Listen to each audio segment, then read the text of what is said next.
ও যুবক, একদিন তো তুমি কিছু ছিলে না। ও নারী, একদিন তো তুমিও কিছু ছিলে না। ও পুরুষ, একদিন তো তুমিও কিছু ছিলে না। প্রত্যেকটা ব্যক্তিকে যেন আল্লাহ দনি দেয়, মা কুন্তা বিষয়, তুমি তো কিচ্ছুই ছিলে না। কুন্তা মা আম্মাহিনা, তুমি নিকৃষ্ট একটা পানির ফোঁটা ছিলা। ফামান জাআলাকা দামা, একটু ভাবো না, তোমাকে রক্ত কে বানাইলো? ওমান জাআলাকা মুদগা, রক্ত পিণ্ডটাকে বানাইলো। ওমান জাআলা ইযামা, কঙ্কালটাকে তৈরি করলো। ওমান কাসা আলাইহি লাহমা, নিখুঁতভাবে গোশত আর চামড়ার আবরণটাকে চড়াইলো। আমা কুনতা সাগীরা, তুমি কি ছোট ছিলে না? ফামান কাব্বারা, তোমাকে বড় কে করলো? আমা কুনতা দাঈফা, তুমি কি দুর্বল ছিলে না? ফামান কাওয়াকা, সুঠামত্ব কে দিল? আজকে যুবকের কাছে যে সুঠামত্ব, এটা কে দিল? হ্যাঁ, আমার কাছে যে সুঠামত্ব, এটা কে দিল?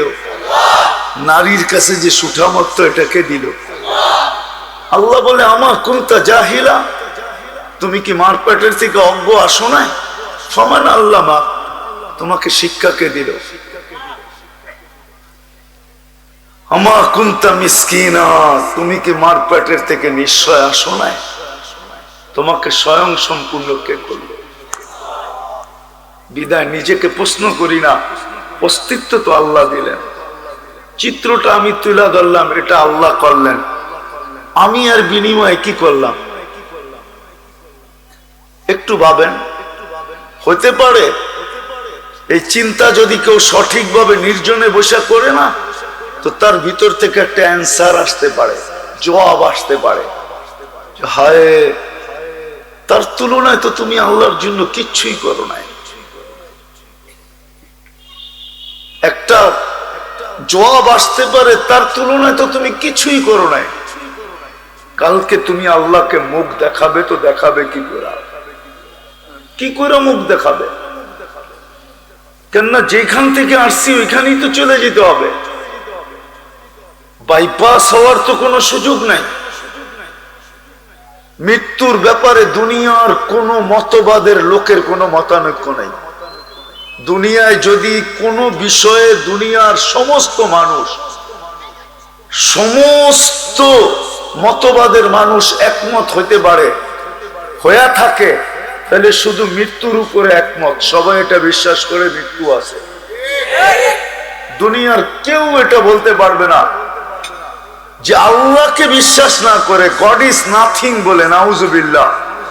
যে বলে আল্লাহ বলতে কিছু নাই, ও স্বীকার করে মউত আছে। তাহলে আমাদের তো চলে যেতে হবে। তো আমি আল্লাহকে এই মুখ দেখাবো, তো দেখাবো কি করে? কিছুই তো করতে পারলাম না। এজন্য আমার কথা শুরু ছিল এটাই, যে আল্লাহ আমাকে কি দিল, আমি আল্লাহকে কতটুকু দিলাম। আর সত্য তো এটাই, এই উম্মত থেকে তো আল্লাহ বেশি চান না। অন্য উম্মতের কাছে যদিও নাকি বেশি চাইতেন, কিন্তু এই উম্মতের কাছে তো বেশি চান না। এই উম্মতের কাছে তো আল্লাহ অল্প চান। যদি বেশি চাইতেন তাইলে 2 পর্বে আমাদেরকে মাফ করতেন না। দুনিয়ায় রাখা অবস্থায় মাফ করতেছে, দুনিয়ায় রাখা অবস্থায়।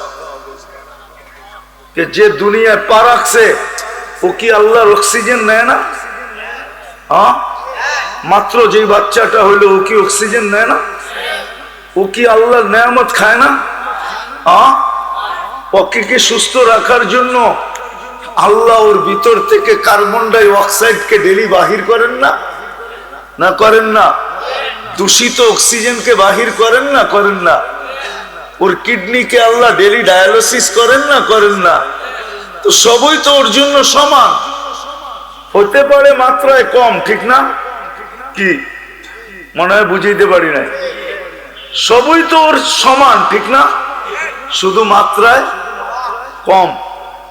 আমরা আধা কেজি খাই, ওই কয়েক ফোঁটা খায়, মাত্রায় কম। আমরা 1 কেজি খাই, ও 1 ছটাক খায়, মাত্রায় কম, কিন্তু সবই তো ভোগ করে, ঠিক না?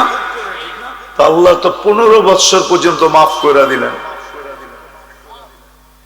কিচ্ছু করতে হবে না, বালেগ হওয়া পর্যন্ত মাফ। তাইলে বোঝা গেল আমাদের কাছে বেশি চান না। এটা প্রথম প্রমাণ। দ্বিতীয় প্রমাণ হলো ঘুমের ভিতরে যতক্ষণ থাকি ততক্ষণ কলম উঠানো থাকে, মাফ। কলম আমাদের বিরুদ্ধে যায় না। চাই স্বপ্নের ভিতরে 1 কোটি মার্ডার করে ফেলুক, কি স্বপ্ন অনেক সময় করে না এরকম? হ্যাঁ, কি আছে তো অনেক যুবক আছে কি কি জানি খেলে, মোবাইলে খেলতে খেলতে খেলতে খেলতে দেখা গেল স্বপ্নের মধ্যে খেলা শুরু করলো, ঠিক না? হ্যাঁ, কয়েক কোটি মেরা লাইলো, ঠিক না? এখন যদি লেখা হইতো তাহলে তো কয়েক কোটির হত্যা লেখা হইতো, ঠিক না? কি লেখা হবে নাকি? কলম উঠানো, মাফ। তাহলে বোঝা গেল বেশি চান না। এটা দ্বিতীয় প্রমাণ, বেশি চান না। তৃতীয় প্রমাণ দিতেছি, 1 করলে লাভ দিয়া 10 দিয়া দেন। আমরা করি কয়, আল্লাহ দেয় কত? আরে এটা তো নিচে, এই উম্মতরে 10 দিয়া পোষাইতে পারবে নাকি? এটা তো আল্লাহ রসুলও বলছে, 10 তো আল্লাহ বলছিল, কিন্তু নবীজি তো সাথে সাথে হাত উঠায় বলছে জিদলি উম্মতি, কি দিলেন 10? আমার উম্মত আর আপনার লোকে আমার বন্ধুত্ব, আপনি আমার উম্মতকে দিলেন আল হাসানাতু বিআশারি আমসালিহা, 1-এর বদলায় 10। এটা হয়তো হয় কি করে? আল্লাহ ডাইরেক্ট 10 গুণ বাড়ায় বলতেছে বন্ধু 100। আবার আল্লাহর রাসূল বলতেছে মাত্র 100। আল্লাহ বলে আবার 7 গুণ বাড়ায় বলতেছে 700। আবার বলতেছেন মাত্র 700, জিদলি উম্মতি, একটু বাড়ায় দেন না। আল্লাহ বলে বন্ধু সংখ্যা বললে আপনি বাড়াইতেই বলবেন, যান হিসাব ছাড়া দিয়া দিলাম। হিসাব ছাড়া বোঝেন কি? হিসাব ছাড়া আমরা বুঝি নাই। হিসাব ছাড়া হইলো পুরা পাত্র উঠায় আপনারা দিয়া দিলাম। সংখ্যার যে পাত্র আছে না, পাত্র, এটা পুরাটা আপনার উম্মতরে দিয়া দিলাম, লয়ে যান। কেন আপনার উম্মতের পরে তো উম্মত নাই, সংখ্যা রেখা কর্মটা কি? তাইলে তো আরেক দলের কথা সত্য হয়ে যাবে যে আমাদের পরে উম্মত আছে, আমাদের পরে তো উম্মত নাই। সর্বশেষ যে খায় ওরে কি করে? কি ওরে পাতিল উঠে দিয়া দেয়, ঠিক না? আর তো কেউ নাই, তুই পুরাটা খা, কাঁচায় কুচায় খা। আমাদের পরে তো কোনো উম্মত নাই, আছে নাকি? আলোচ্য বিষয় অন্যদিকে চলে যাবে। উম্মত তো নবী চিনল না, নিজেদেরকেই চিনল না, নবী কোত্থেকে চিনবে? আগে তো নিজেরে চিনতে হয়, তারপরে না নবী চিনা যায়। নবী তো চিনতে পারলো না। তো যাক, আল্লাহ আমাদেরকে পুরা সংখ্যার পাত্র উঠায় দিয়া দিয়েছেন, লয়ে যান বন্ধু বেগায়ের হিসাব। আপনার পরে তো কোনো নবীও নাই, আপনার উম্মতের পরে উম্মতও নাই।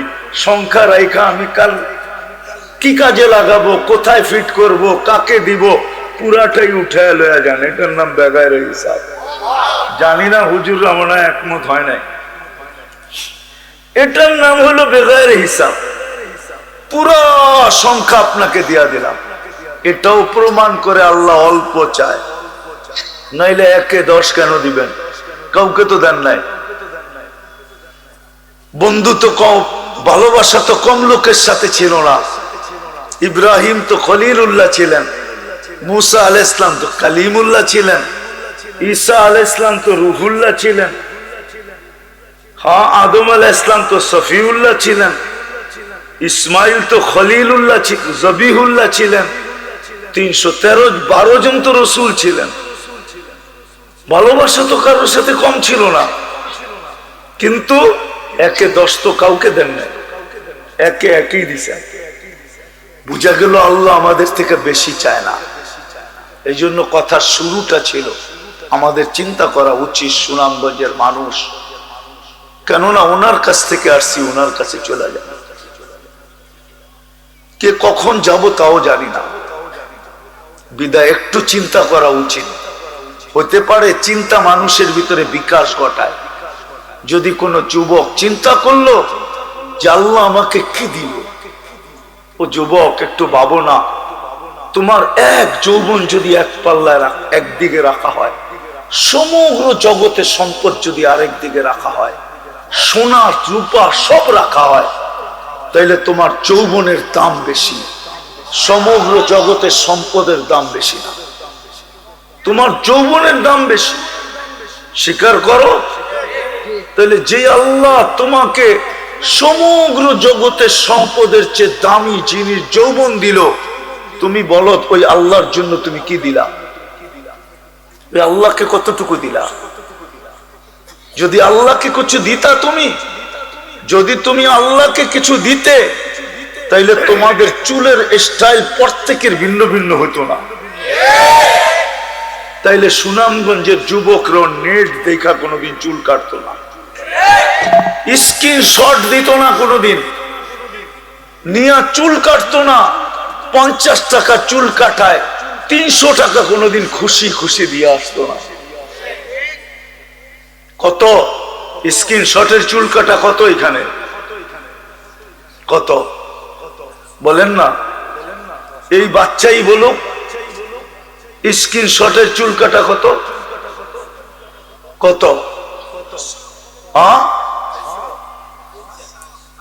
আরে 200ই মেনে নিলাম, সাধারণ চুল কাটা তো 50 টাকা, ঠিক না? ও তো 50 টাকায় চুল কাটা, 50 টাকায় চুল কাটা 150 টাকার মিষ্টি পেট ভরে খেতে পারতো, বন্ধুদেরকেও খাওয়াইতে পারতো। আর মনে মনে সবাই যদি বলতো চুল কাটা মিষ্টি বিতরণ, এটা আবার কোন নিয়ম, তো বলতে পারতো আমার মালিক আমাকে যৌবন দিছে, তার ইচ্ছা মতো আমি চুল কাটছি, বিদায় খুশিতে আমি মিষ্টি খাইতেছি, খাওয়াইতেছি। কেননা কালকে যখন মালিকের সাথে দেখা হবে, তখন হাত পাতার সুযোগ হবে যে আপনার ইচ্ছা মতো চুল কাটছি, আমারে কি দিবেন দেন না। যদি কুরবানি করলে প্রত্যেক পশমের বদলায় নেকি মিলে, তো আল্লাহর রাসূলের আদর্শ মতো চুল কাটলে প্রত্যেক চুলের বদলায় নেকি মিলবে না কেন? কেন কেন বলো গোলামা, কেন মিলবে না? আল্লাহর ইচ্ছা মতো চুল কাটলে মুহাল্লিকিন আর রুউসাকুম ওয়া মুকাসসিরিন, তাহলে প্রত্যেক বদলার চুলে নেকি মিলবে না কেন? কেন বলো, কেন মিলবে না? আমি তো যুবককে দেখাইলাম, যুবতীরও ভাবা উচিত, নারীরও ভাবা উচিত। নারীর দাম নারীত্বের কারণে, পুরুষের দাম পুরুষত্বের কারণে। আর এত দাম যে সমগ্র জগতের সম্পদের সামনে মোকাবেলা করলে পুরুষের পুরুষত্বের দাম আছে। যদি এই দুইটা দামি না হইতো, পুরুষত্ব আর নারীত্ব, আর যৌবন যদি দামি না হইতো, তাহলে আল্লাহ তৃতীয় লিঙ্গ কোনোদিন তৈরি করতেন না। বোঝেন না মনে হয়? তৃতীয় লিঙ্গ, হ্যাঁ, তৃতীয় লিঙ্গ দেখা কি ফুলের মালা লয়ে দাঁড়ায় ছিল নাকি? হ্যাঁ, 14 তারিখে ফুল নিয়ে তো দাঁড়ায় থাকে যুবক, ঠিক না? কি তৃতীয় লিঙ্গের জন্য? হ্যাঁ, ওটা তো একটু দেখে আর কতক্ষণ মজা নেয়, তারপরে শেষ, ঠিক না? হাততালি দেয় আর কাহিনী শেষ, ঠিক না? আল্লাহ বুঝাইছে তৃতীয় লিঙ্গ দিয়া যে না এটা পুরুষ, না এটা মহিলা। দেখ পুরুষত্বের দাম কত, দেখ নারীত্বের দাম কত, দেখ যুবক তো যৌবনের দাম কত। চিন্তা করা উচিত আমাদের, নাইলে জীবন কিন্তু চলে যাবে।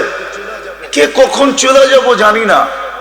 যদি চিন্তা করতে পারি যে আল্লাহ আমাকে কি দিল, আমি আল্লাহকে কি দিলাম, এটা যদি ভাবতে পারি, তাইলে দেখা যাবে একটা ফলাফল আসবে।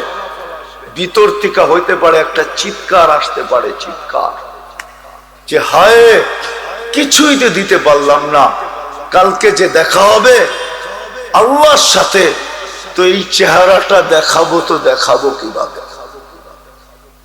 ওই কিফিলের মতো বনি ইসরাইলের বদমাশ ছিল কিফিল। সে প্রতি রাত্রে জিনার পিছনে, ব্যভিচারের পিছনে বর্তমান টাকায় 50 থেকে 60 লক্ষ টাকা খরচ করত। সে একদিন রাত্রে এক মহিলা নিয়ে আসছে, তো কামরায় ঢুকায় দিয়া বলতেছে আমি প্রস্তুতি নিয়ে আসতেছি। যখন প্রস্তুতি নিয়ে আসছে তো দেখতেছে মহিলা জারো কাতার কাঁদতেছে, অবিরাম কাঁদতেছে। তো জিজ্ঞাসা করছে কাঁদিস কেন? জোর করে তো নিয়ে আসি নাই, তুই তো সদিচ্ছাই আমার হাতে ধরা দিলি, আমি তো টাকা দিয়েই নিয়ে আসছি তোকে। তো বলছে শোন কিফিল, আমি বাজারি মেয়ে না, এটা আমার পেশা না, বিপদ তোর হাতে ধরা দিতে আমাকে বাধ্য করছে, আমি বিপদে পড়ে তোর হাতে ধরা দিছি। বলছে তাইলে কাঁদিস কেন? বলতে কাঁদতেছি এই জন্য যে কালকে এই চেহারাটা আল্লাহকে কি করে দেখাবো। কিফিলের দিল ফেড়া গেছে যে একদিনে তোর এই কান্না, আমার তো এটা স্বভাব, আমার তো এটা অভ্যাসে রূপান্তরিত হয়ে গেছে, একদিনেই তোর চোখে এত পানি, আমার কি হবে? কাল আমি কি করে এই চেহারাটা দেখাবো? তুই একদিনেই যদি এই অবস্থা হয়, তাহলে কালকে আমি এই চেহারাটা আল্লাহকে কি করে দেখাবো? এটা তো আমার অভ্যাস।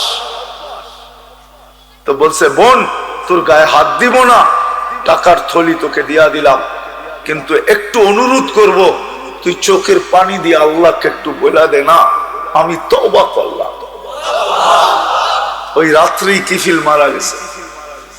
সকালে দরজায় সোনালী অক্ষরে লেখা উঠছে কদ গফারাল্লাহু লিকিফলিন, আল্লাহ কিফিলকে মাফ করে দিয়েছে। আমাদের বাবা উচিত আল্লাহ আমাদেরকে কি দিলেন, কতটুকু দিলেন, আমি তার বিপরীতে কি দিলাম? টানার সময় আমার কাছে নাই, খোলার সময় আমার কাছে নাই।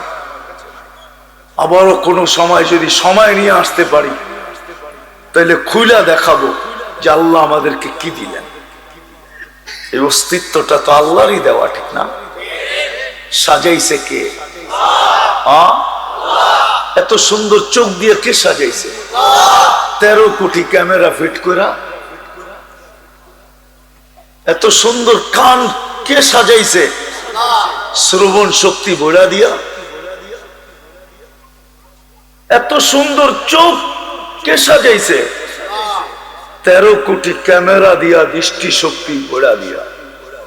এত সুন্দর কান কে দিছে? কে সাজাইছে? যার 2টা কান নাই, দেখেন তো ওর চেহারাটা কেমন দেখা যায়। যেই জায়গায় ফিট আছে ওই জায়গার থেকে যদি একটু নড়াচড়া করে দেখেন না, কম্পিউটারে নড়াচড়া করা যায়। ও যুবক, তোমরা তো পারবা, সারাদিন তো নেটের ভিতরে থাকো, নেটের মাধ্যমে তো সম্ভব, কম্পিউটার দিয়ে তো সম্ভব। কান 2টা গালের ভিতরে না ফিট করে দেখো না কেমন দেখা যায় তোমারে। কপালে ফিট করে দেখো না 2 সাইডে কেমন দেখা যায় তোমাকে। অন্য কোথাও ফিট করে দেখো না, মাথার উপরে ফিট করে দেখো না কেমন দেখা যায়। এত সুন্দরভাবে সেট, নিজে সেট করছেন, আবার ভালোবাসায় নিজেই পড়ছেন।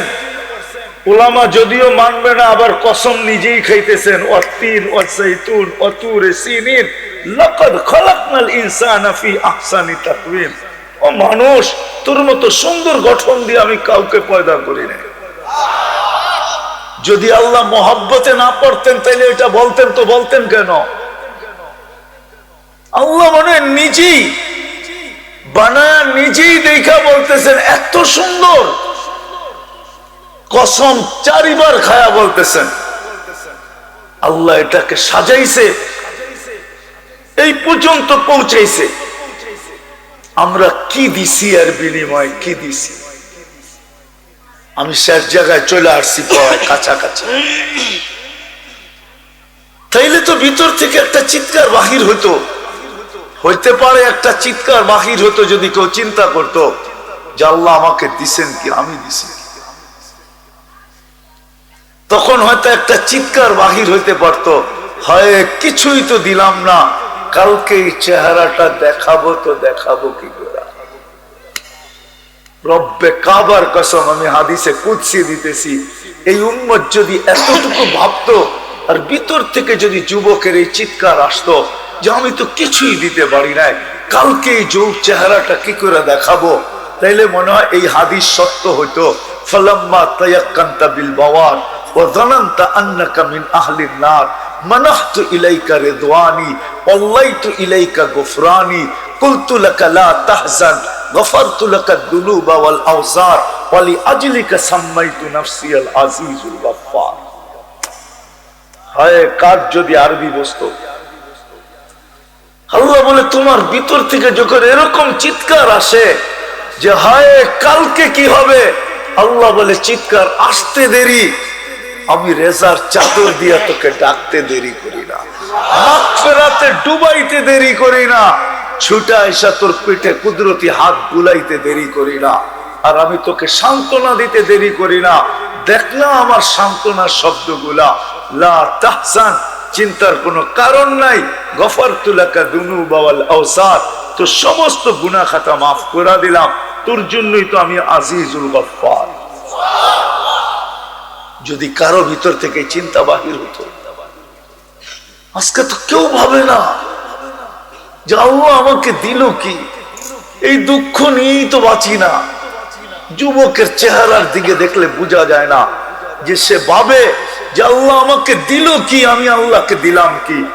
কোন শ্রেণীর মানুষকে দেখলেই তো এটা ভাব মনে আসে না, বোঝা যায় না, না শিক্ষিত, না দীক্ষিত, না পদস্থ, না সম্পদশালী, না ক্ষমতাশালী, না আধিপত্যশালী, কোন ব্যক্তির দিকে তাকাইলেই তো বোঝা যায় না যে সে কখনো ভাবে যে আল্লাহ আমাকে কি দিল, আমি আল্লাহকে কি দিলাম। ও যুবক, দ্বিতীয় কথায় চলে আসছি, আল্লাহ আমাকে কি দিতেছে, আমি আল্লাহকে কি দিতেছি। আল্লাহ আমাকে কি দিতেছে, কি দিতেছে কয়েকটা দেখাই। শুধু শুধু তো কোরআনে আসে না আম্মা বিনিআমাতি রাব্বিকা ফাহাদ্দিস, আমার নেয়ামতের আলোচনা সারাদিন করো।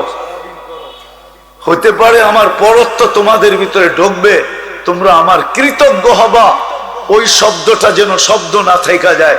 কলিলুম মিন ইবাদিয়াশ শাকুর, আমার শুকুর গুজার বান্দা অনেক কম, এটা যেন না হয়। উম্মতে মুহাম্মাদি এটা অন্য উম্মতের মধ্যে হইলে হইল, তাতে কিছু আসে যায় না, কিন্তু উম্মতে মুহাম্মাদির ভিতরে যেন এটা না হয় যে শুকুর গুজার বান্দার সংখ্যা খুব কম। কেননা তোমরা যদি শুকুর গুজার না হও, হায় হায়, তাইলে তো মনকে বুঝানো যাবে না। কেননা আমি তোমাদেরকে কুদরতি হাত দিয়া নির্বাচিত করছি, বাছাই করছি, তারপরে উম্মত হিসাবে নির্বাচিত করছি, তারপরে মুকুট পড়াইছি। কুনতুম খায়রা উম্মাহ, মুকুট পড়াইয়া দিছি।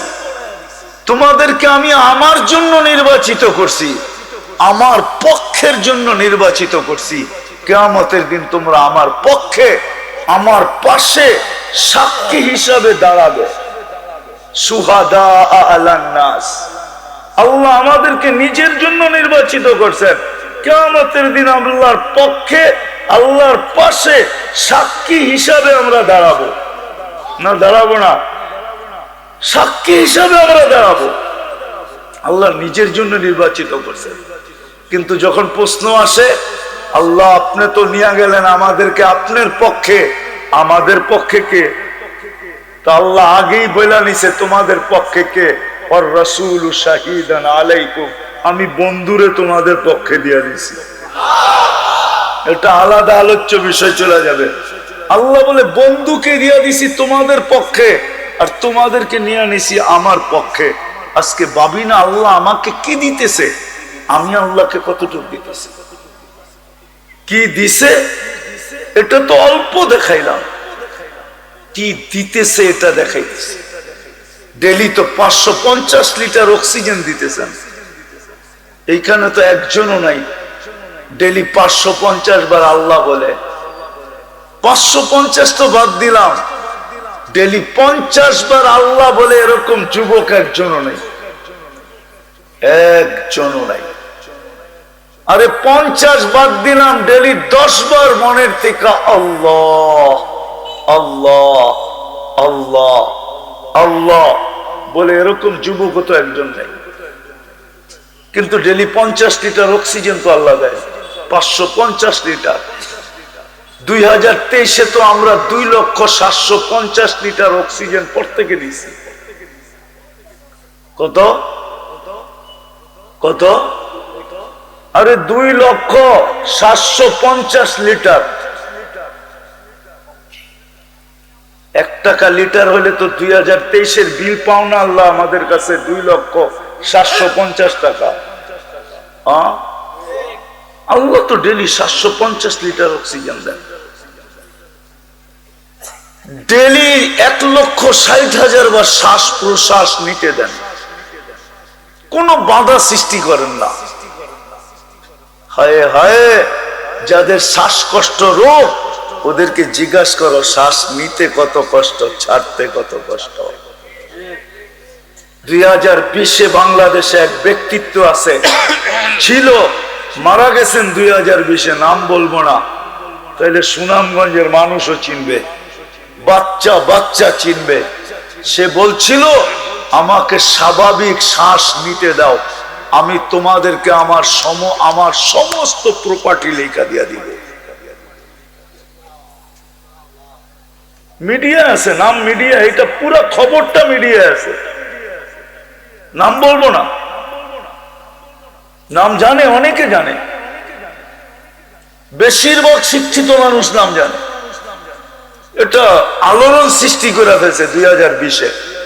সে পুরা ডাক্তারদের টিমকে বলছে, আমাকে স্বাভাবিক শ্বাস নিতে দাও, ছাড়তে দাও।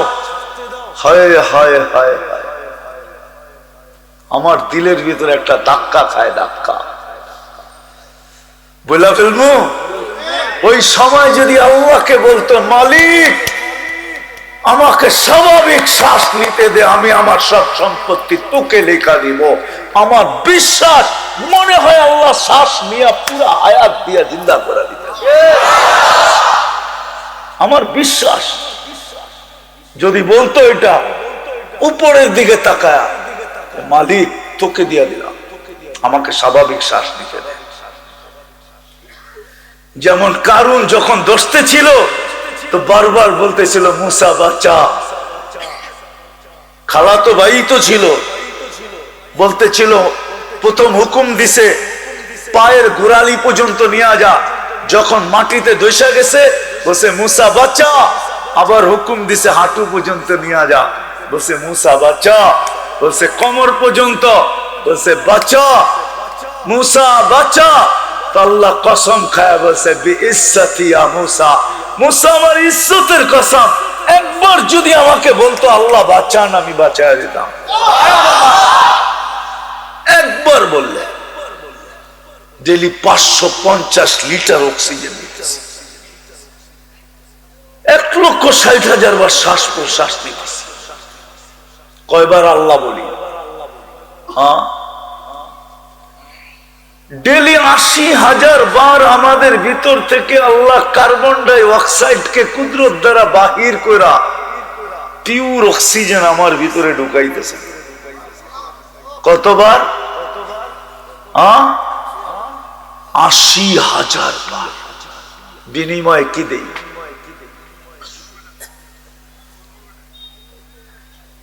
কি দেই? ভাবো না যুবক, একটু ভাবো না, তোমার যৌবন তো দামি। সবগুলা বাদ দিলাম, শেষ জায়গায় চলে আসছি। ডেলি আল্লাহ 5 বার ডাকে, কয়বার এই মজমা সাড়া দেয়? সব বাদ দিলাম, কি দিছেন কি দিতেছেন সব বাদ। ডেলি আল্লাহ 5 বার ডাকে, ডেলি আল্লাহ 5 বার ডাকে। এই মজমা কয়বার আল্লাহর ডাকে সাড়া দেয়? এই যুবকরা কয়বার সাড়া দেয়? কে ডাকে? কে ডাকে? ডেলি 5 বার কে ডাকে? আল্লাহ। আল্লাহর মতো সত্তা ডাকে। দেখি তো মাঝে মাঝে দুনিয়ার ডাক আসতে দেরি, সবকিছু ছাইরা দিয়া দৌড় দিতে দেরি করে না। মাঝে মাঝে উমরায় গেলে একটা জিনিস বড় বুকের ভিতরে ব্যথা লাগে। বাঙালিদেরকে যখন দেখি যে আজান হইতেছে ও নামাজ পড়ে না, জুমা পর্যন্ত পড়ে না, মক্কা মদিনা থেকে। হুজুরে পাইছে কিনা জানি না, আমি পাইছি। জুমাও পড়ে না, জুমা পড়ে না, খালি অপেক্ষা করে সালাম কোন সময় ফিরাবে আর ওর জিনিস নিয়ে রাস্তায় কখন দাঁড়ায় আশারা রিয়াল বলবে, খমসা রিয়াল বলবে, 5 রিয়াল, 10 রিয়াল, 7 রিয়াল বলবে। কখন সালাম ফিরাইতে দেরি। আমার মন বলে হেরেম তো বলে 1 লাখ আর ও বলে 33। হেরেম তো 1 লাখের কথা বলে যে এক আমলে 1 লক্ষ সওয়াব। একদিন পড়বি 1 লক্ষ দিন।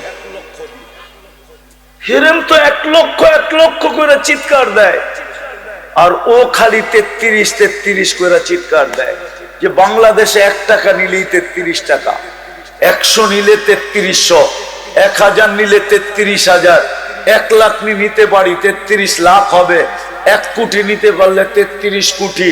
সুনামগঞ্জে আমার চেয়ে বড় বিল্ডিং কার হয়?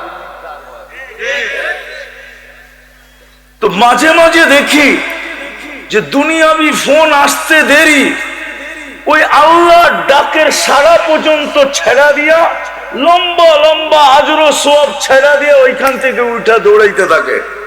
আমার ফোন আইছে কি আইছে? তো ডেলি তো আল্লাহ ডাকে, কয়জন সাড়া দেয়? 2টা তো বাদই দিলাম। কি দিলেন, কি দিতেছেন এটা বাদ রাখলাম। কিন্তু এখন আপনাদের কাছে প্রশ্ন যে ডেলি তো আল্লাহ 5 বার ডাকে, কয়জন সাড়া দেয়? কি ডাকে না? কে ডাকে? ও যুবক, ও শিক্ষিত মানুষগুলা বাংলাদেশে এখন আর নিরক্ষর নাই। পায়ে হাত রেখা বলি, অক্ষর জ্ঞান তো আছে। 99 নামের অর্থ একবার দেখেন না, জীবনে একবার দেখেন। এখন পর্যন্ত তো কেউ দেখে নাই, এইখানে কেউ নাই হাত উঠাইতে পারবে না যে আমি 99 নামের অর্থ দেখছি। দাড়ি পাকাও বলতে পারবে না, কাঁচাও বলতে পারবে না, ওলামায়ে কেরাম ছাড়া কেউ তো দেখে নাই। আজকে যে দেখেন 99 নামের অর্থ, তাইলে বুঝে আসবে আমাকে কে ডাকে। শুধু তো আব্দুল কাদের জিলানী রহমতুল্লাহ আলাইহি লেখেন নাই, আল্লাহ জাযায়ে খায়ের দেখ উনাকে। শুধু তো লেখেন নাই যে ওর চেয়ে বড় নিমক হারাম তো কেউ নাই, ওর চেয়ে অকৃতজ্ঞ তো কেউ নাই, ওর চেয়ে কপাল পোড়া তো কেউ নাই, ওর চেয়ে বড় হতভাগা তো কেউ নাই, ওর চেয়ে বড় নিকৃষ্ট তো কেউ নাই। প্রমাণ নিয়ে আসছেন উনি যে শুকর পর্যন্ত সকালবেলা উঠা বলে আল্লাহ প্রথম দৃষ্টিটা যেন বেনমাজির উপরে না পড়ে, কেননা ও আমার কাছে আমার চেয়েও নিকৃষ্ট। আমি বলবো এটা যদি লেখা থাকে তাহলে সত্য লেখছে, কেননা আল্লাহর মতো সত্তা ডাকে, 99 পদের মালিক ডাকে। শুধু আল্লাহ ডাকলো না, রহমান ডাকলো, রহিম ডাকলো, মালিক ডাকলো, কুদ্দুস ডাকলো, সালাম ডাকলো, মুমিন ডাকলো, মুহাইমিন ডাকলো, আজিজ ডাকলো, জব্বার ডাকলো, মুতাকাব্বিরুল খালিকুল বারিউল মুসাব্বিরুল গফফারুল কাহ্হারুল ওয়াহাবুর রাসাকুল ফাত্তাহুল আলিমুল কাবিদুল বাসিতুল খাফিদুর রাফিউল মুইজ্জুল মুদিল্লুস সামিউল বাসীরুল হাকামুল আদলুল লতীফুল খবীরুল হালিমুল আযীমুল গফুরুশ শাকুরুল আলিয়ুল কবীরুল হাফিজুল মুকিতুল হাসিবুল জলিলুল করিমুর রকিবুল মুজিবুল ওয়াসি আল হাকিমুল ওয়াদুদুল মজিদুল বাঈতুশ শাহীদুল হকুল ওয়াকিলুল কবিয়ুল মতিনুল ওয়ালিয়ুল হামিদুল মুসি আল মুবদি আল মুঈদ আল মুহয়ি আল মুমিত আল হাইয়্যু আল কাইয়্যুম আল ওয়াজিদ আল মাজিদ আল ওয়াহিদ আল আহাদ আল সামাদ আল القادر المقتدر المقدم المؤخر الأول والآخر الظاهر والباطن الوالي المتوالي البر التواب المنتقم العفو الرؤوف مالك الملك ذا الجلال والإكرام المقسط والجامع والغني والمغني المانع الدار النافع النور الهادي البديع والباقي الوارث والرشيد الصبور جل جلاله 99 পদের মালিক আল্লাহ ডাকলো, তারপরও আসলো না, তো ওর চেয়ে নিকৃষ্ট কে হবে? আর এই জন্যই আমার কথা ছিল যে ডেলি আল্লাহ ডাকে, কয়জন আমরা সাড়া দিই? কি আমার কথা বুঝে আসছে? বলে প্রশ্ন এখন করণীয় কি? করণীয় এই উম্মতের জন্য একটা এখনো খোলা আছে। আল্লাহ নিজেই বলছেন, বন্ধু কাকে রহমত থেকে বঞ্চিত করলাম না না করলাম এটা আপনার বিষয় না, কিন্তু আপনার উম্মতকে কণ্ঠনালীতে রু আসার পূর্ব মুহূর্ত পর্যন্ত আমি রহমত থেকে বঞ্চিত করব না। আহলু মাসিয়াতি লা আকনুতুহুম মির রাহমাতি ফাইন তাবু ফাআনা হাবিবুহুম। তওবা করতে দেরি, আমি বুকে লাগাইতে দেরি করব না, বন্ধু বানাইতে দেরি করব না। মান নাদানি তালাক্কাইতুহু মিন বাঈদ, আমাকে ডাকতে দেরি, আমি হাতছানি দিয়া বুকে নিতে দেরি করি না। এই উম্মতের জন্য খোলা আছে। চলেন আজকে আল্লাহর কাছে তওবা করি। কিছু করতে পারছি এটা কি কেউ ভাবেন? হ্যাঁ, করতে পারি না এটা কয়জন ভাবেন? দেখি হাতুটান তো দেখি যে করতে পারি না কিচ্ছু। আল্লাহ যা দিছেন তার তুলনায় কিচ্ছু করতে পারি না। নামান যখন পারেন না, তো একটা রাস্তা খোলা আছে, চলেন আজকে তওবা করি।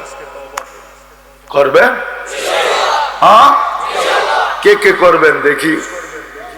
তাইলে আল্লাহর কাছে মাপ চায় ফেলেন। আল্লাহ এখন প্রথম আকাশে, যে আল্লাহ আমাদের অতীত থেকে তওবা করলাম, আপনি আমাদের তওবা কবুল করেন। নামান আজকের থেকে অঙ্গীকার করেন যে কমসে কম আজকের থেকে আমি নামাজ ছাড়বো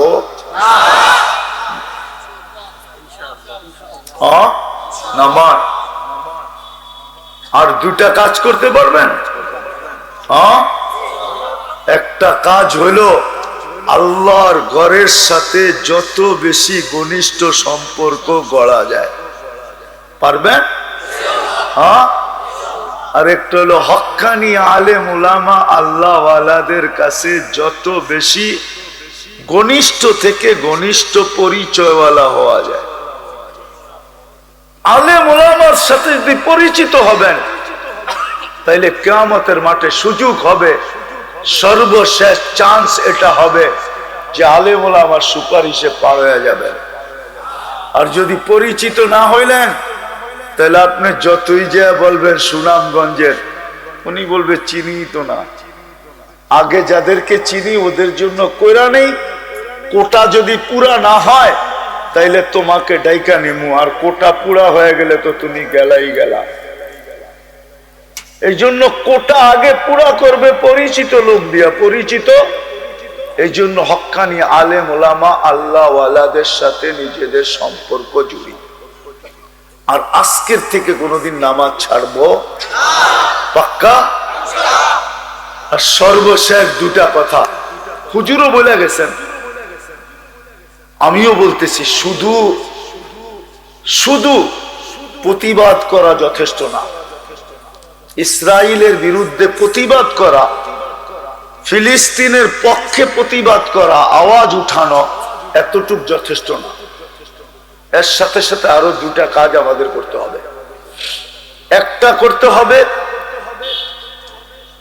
প্রত্যেক, আমি বিশেষ করে তোলাবা ওলামাদেরকে বলবো, যারা 5 ওয়াক্তের নামাজি, আমরা ডেইলি ওদের জন্য 2 রাকাত সালাতুল হাজাত পড়েন। ওয়াস্তাইনু বিসসবরি ওয়াসসালাহ। তাইলে বোঝা গেল আপনি ওদের কাঁধে কাঁধ লাগাইলেন। পড়বেন? কে কে পড়বেন দেখি? নামান উচিত ছিল প্রথম দিন থেকে পড়া। আজকালকে ফজরের সময় 90 দিন পুরা হবে। কালকে ফজরের সময় টানা 90 দিন যুদ্ধের হয়ে গেছে। 5 তারিখ ফজরের সময় ওরা হামলা করছে, বিকালই ওরা যুদ্ধ শুরু হয়ে গেছে। কালকে ফজরের সময় 90 দিন পুরা হবে। উচিত ছিল প্রথম দিন থেকে আমাদের পড়া। দ্বিতীয়, আমাদের আরেকটা উচিত ছিল আমাদের ডেলি ওদের জন্য 2 টাকা সদকা করা। আর সদকা তো তারুদ্দুল বালা, মুসলিম জগতের উপরে সবচেয়ে বড় বিপদ। আল্লাহ না করুক ফিলিস্তিন যদি হায়রা গেল, তারপরে মুসলিম জগৎ বুঝবে যে ওই কথা সত্য। উকিল তুইয়াউমা উকিলা সাউরুল আবিয়া, সাদাটাকে যেদিন খাওয়া হয়ে যাবে ওই দিন আমরাও খাওয়া হয়ে যাব। শুধু সাদাটাকে খাইতে চাইতেছে এখন। সবচেয়ে বড় বিপদ মুসলিম জগতের জন্য। কালকে ওরা ভাঙবে বাইতুল মুকাদ্দাস, পরশু দিন থেকে ওরা দাজ্জালের জন্য মন্দির বানানো শুরু করবে, যেটা সম্পূর্ণ নকশা নেটে চলে আসছে। আপনি নেটে যেয়ে দেখতে পারেন কি স্টাইলে বানাবে, কোনটা কোন জিনিস দিয়ে বানাবে, কতটুকু কি ব্যবহার করবে, ইন টোটাল নেটে সব ছেড়ে দিছে ওরা। 15 বছর আগে আমি আমার চোখে ফিলিস্তিন দেখে আসছি। সাইনবোর্ড আমি 15 বছর আগে দেখছি। ওরা এখনো টানায় রাখছে ইস্তাকবিলু রাসূল আল আমান।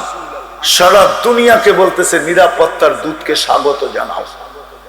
আমরা বলি দাজ্জাল, ওরা বলে নিরাপত্তার দূত। এই জন্য উচিত আমাদের ডেলি 2 টাকা এই নিয়তে সদকা করা যে আল্লাহ সদকার ভিতরে নাকি পাওয়ার আছে। আমি সদকা দিতেছি যেন এই সদকার উসিলায় আপনি ফিলিস্তিনদেরকে বিজয় নসিব করেন, আপনার ঘরকে আপনি হেফাজত করেন। দিবেন? হ্যাঁ, কে দিবেন দেখি?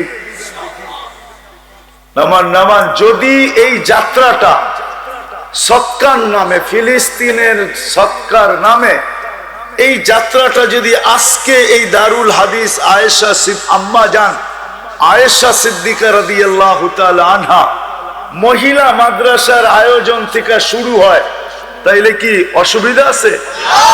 বরং যাত্রা যত ভালো জায়গার থেকে হয়, ফলাফলও এটার এত ভালো দাঁড়ায়। তাইলে আমরা কি এইখান থেকে যাত্রা করতে রাজি? হ্যাঁ, এটা ফিলিস্তিনে যাবে না, আর আমিও নিয়ে যাব না। এটা এই আয়েশা সিদ্দিকা মাদ্রাসা যেইখানে কাজে লাগানো যায় ওইখানে কাজে লাগায় দিবে। বিদায় আপনারা কি ফিলিস্তিনের নামে আজকে কমসে কম একটা হিসাব ধরেন আপনি যে আমি 1 মাসেরটা দিব তো 60 টাকা হয়। এর আগে যদি আপনার আল্লাহ স্বাধীনতা দিয়া দেয়, আপনার টাকা কোনো বিফলে যাবে না, সওয়াব তো পাবেনই পাবেন। বিদায় আজকে আমরা ফিলিস্তিনের জন্য মন খুলা দান করব। কি রাজি? কে রাজি দেখি? তাইলে কি ছেলেদেরকে পাঠাবো না চলে যাবেন আপনারা? হ্যাঁ, চলে যাবেন। ও দোয়া ছাড়া কিন্তু যাব না। তাইলে ছেলেদেরকে পাঠান। ছেলেরা কোথায়?